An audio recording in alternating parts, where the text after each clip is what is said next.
ऐसा हमेशा माना जाता रहा है कि देश की तीन संस्थाएं हैं जिन पे विश्वास टिका रहना चाहिए जनता का, otherwise democracy may not sustain in India. वो तीन संस्थाएं थी: union public service commission, election commission and supreme court या जुडिशरी। बाकी दो संस्थाओं का तो मुझे क्लियरली नहीं पता, बट बस यूपीएससी ने ट्रस्ट अपना मेंटेन रखा है, मोर और लेस। बट आज थोड़ा हम निराश हैं यूपीएससी से। मतलब आप आंसर की में ऐसी छोटी मोटी गलतियां करोगे, this is not expected from the body of your stature. अब ये यूपीएससी ने अपनी आंसर की जारी करी है। अब आप इसमें देख सकते हो, इसमें तीन क्वेश्चन तो यूपीएससी ने पहले काट दिए हैं। ठीक है, फेयर इनफ है, लगभग हर बार होता है कि दो तीन क्वेश्चन कटाते काटे जाते हैं। हालांकि यूपीएससी के स्टेचर की बॉडी से हम ये भी उम्मीद नहीं करते हैं आपको तीन क्वेश्चन हटाने पड़ जाएं। हटाने का पड़ जाए इसका मतलब क्या है कि आपने वो क्वेश्चन ठीक से नहीं बनाए थे। आप ऑल इंडिया एग्जाम कराते हो, आपके क्वेश्चन पेपर शायद दुनिया में भी स्टडी होते होंगे। मतलब ये आपसे तो उम्मीद नहीं है सर, स्टिल।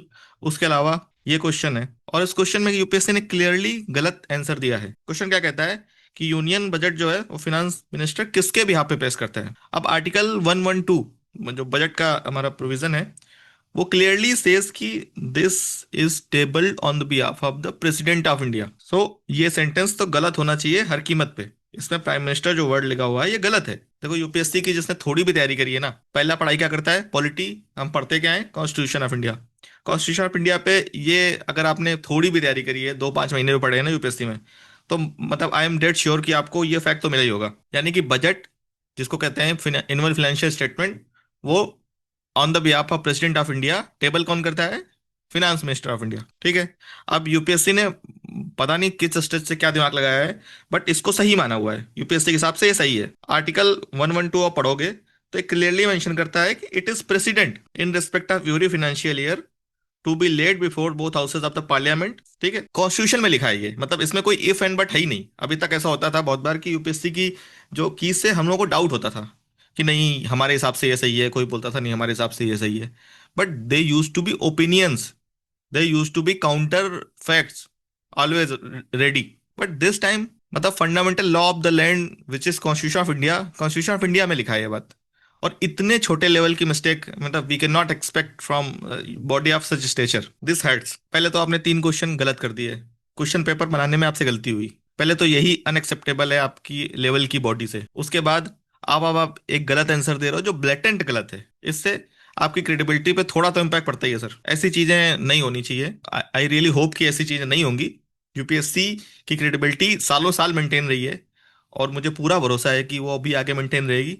बट ऐसी चीजें उसमें एक छोटा सा डेंट तो मार ही देती हैं। इसके अलावा एक इंपॉर्टेंट बात है कि आज तो यूपीएससी आंसर की देता है इतने टाइम बाद। मतलब प्रीलिम्स का एग्जाम हो गया, अब आप आंसर की नहीं दे रहे हो क्योंकि आपको लगता है कि शायद आंसर की अगर आप दे दोगे उसमें कुछ डिस्प्यूट हो जाएगा, लोग कोर्ट चले जाएंगे, तो एग्जाम प्रोसेस में इम्पैक्ट पड़ेगा।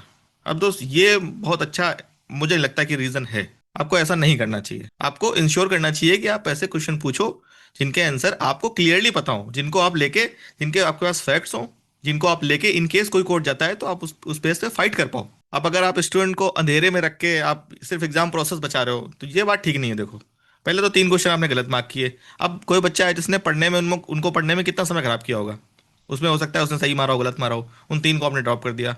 अब यहाँ पे तो आप एक आर्गूमेंट ले लोगे कि चलो ये तो सबके लिए ड्रॉप हुए हैं, बट इस क्वेश्चन में मैं क्या आर्गूमेंट लूँ। इस क्वेश्चन से एक बच्चे को लिटरली 2.66 का घाटा हो रहा है जो सही मार्क करके आ रहा है। ये क्वेश्चन जो है ये मैंने एलिमिनेशन सीरीज पे आपको पढ़ाया है। अब जो बच्चा यहाँ पे गलत सही क्वेश्चन सही किया है, जिसने कॉन्स्टिट्यूशन पढ़ के सही विकल्प चूज किया है, उसकी क्या गलती है सर। 2.66 मार्क्स बहुत होते हैं, बहुत सारे बच्चे 2.66 मार्क्स से बाहर हो जाते हैं, और बहुत सारे बच्चे बाहर हुए होंगे।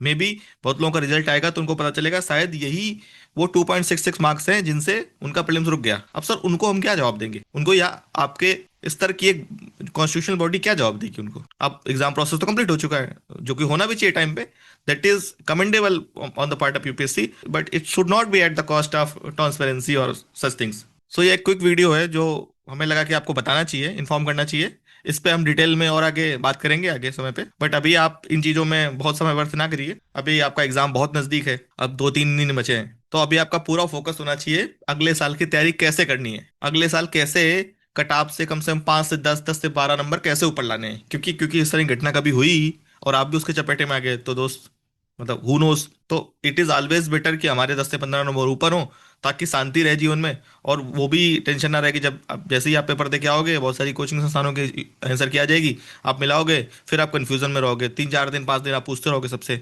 तो it is not the time for any such things, it is the time to maximize your revision. तो आप उसको कीजिए ढंग से। And all the best. जय हिंद।